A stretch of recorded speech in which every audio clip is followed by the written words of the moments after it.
The man had been in the military for 10 years and planned to return home early to surprise his wife, but instead, he unexpectedly caught sight of a strange man at his house. From their conversation, the man realized he hadn't been mistaken. He sat in the car, contemplating for a moment before deciding to grab his weapon and walk over. As he witnessed the shameful scene, he felt utterly hopeless. But his wife didn't leave, nor did she burst into hysterics. Instead, she sickeningly allowed it to unfold. Listening to the harsh sounds, he felt a mix of disbelief and heartbreak. The marriage he had fought for half his life seemed so fragile, easily shattered. 30 minutes later, the man followed the other man's car and arrived at his house. Holding a handgun, he quietly approached him, and at that moment, the man's record player was playing the very album the man had cherished for years.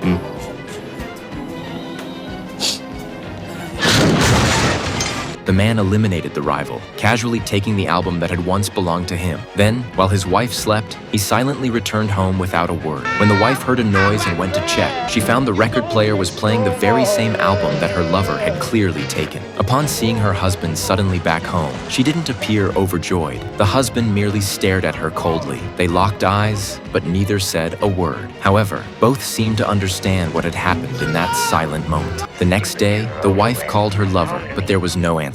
She then called her friend, and together, they went to his house to check. But when they arrived, they discovered that the man she had spent the night with was now being zipped into a body bag by the police. To avoid suspicion, she didn't approach the scene, but urged her friend to leave quickly. Back home, the man, filled with anger and disgust, couldn't help but tear apart the bed in a fit of rage, hoping to release some of the pain inside him. Soon, his wife returned home, and upon opening the door, she found her husband drunk, with bloodstains from his violent outburst still on the mattress. The two of them quietly placed the mattress back in place. As the husband picked up some things, the wife locked him outside. No, don't do that, Tony! She knew it wasn't the time for calm discussion, so she chose to avoid confronting him for now. The man, not taking his anger out on his wife, simply turned, got in his car, and drove away. He arrived at a local strip club, and with his humor and good looks, he immediately caught the attention of the bartender. They quickly connected, and things soon escalated into something more. Meanwhile, the wife, alone at home, was unexpectedly visited by an uninvited guest. He claimed to be her husband's comrade from the military, passing through the area and wanting to check on him. Without thinking, the wife let him in. She then called her husband to ask him to return and meet his comrade, unaware that this seemingly innocent action would soon bring her to the brink of disaster.